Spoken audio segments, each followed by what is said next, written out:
ارشاد پروردگار ہے سورہ المطففین آیت نمبر 14 میں اللہ فرماتا ہے کلا بل ران علی قلوبہم ما یکسبون، نہیں بلکہ ان کے دلوں پر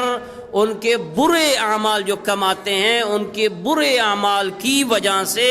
ان کے دلوں پر زنگ آ جاتا ہے۔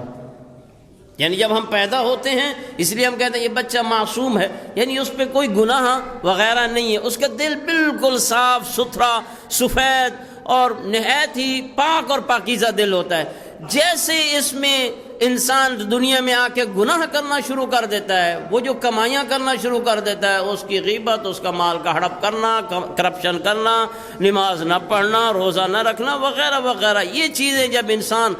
بدستور کرتے چلا جائے گا تو اس دل و دماغ پہ آغاز میں ایک سیاہ دھبا پیدا ہو جائے گا۔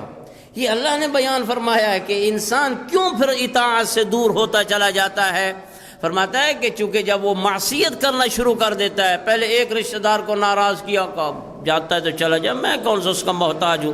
آپ محتاج نہیں ہیں، لیکن ہو سکتا ہے وہ رشتہ دار ہونے کے ناطے اور آپ کا اقربا ہونے کے ناطے آپ کا محتاج ہو، یا آپ اگر اس دنیا میں مالی حوالے سے اس کے محتاج نہیں ہیں لیکن اطاعت اور فرمانبرداری اور نیکی حاصل کرنے میں اللہ کی آپ اس کے محتاج ہیں کہ آپ اس کو خوش کریں، آپ اس کو فرحت پہنچائیں، آپ اس کو سرور پہنچائیں، لیکن ایک چھوٹی سی نیکی، ایک چھوٹی سی برائی کرتا ہے، پھر اس کے بعد وہ کیا ہے، وہ آمادہ ہو جاتا ہے بڑی بڑی برائیاں کرنے پر بھی۔ اور کرپشن بھی اسی طرح ہے، پہلے انسان چھوٹی سی کرپشن کرتا ہے، جب اس کو ہضم کر لیتا ہے اور اس کی کوئی پروسیس نہیں ہوتی ہے، پھر تھوڑی اس سے آگے، تھوڑی اس سے آگے، یہ اس کا جو دل اور دماغ اور جو انسان کی تمام قوت اور طاقت کو کنٹرول کر رہا ہوتا ہے، یہ اس کو پھر ایک درجہ پہ اس طرح لے کے چلا جاتا ہے جو میں نے گزشتہ خطبہ میں بھی عرض کیا تھا، وہ جو حیا والا ایک پردہ نہیں ہوتا جو انسان کو گناہ نہیں کرنے پہ پہلے کہتا ہے، یہ پھر ختم ہو جاتا ہے، یہ پردہ چاک ہو جاتا ہے۔ اور یہی دعائے کمیل میں بھی ہم پڑھتے ہیں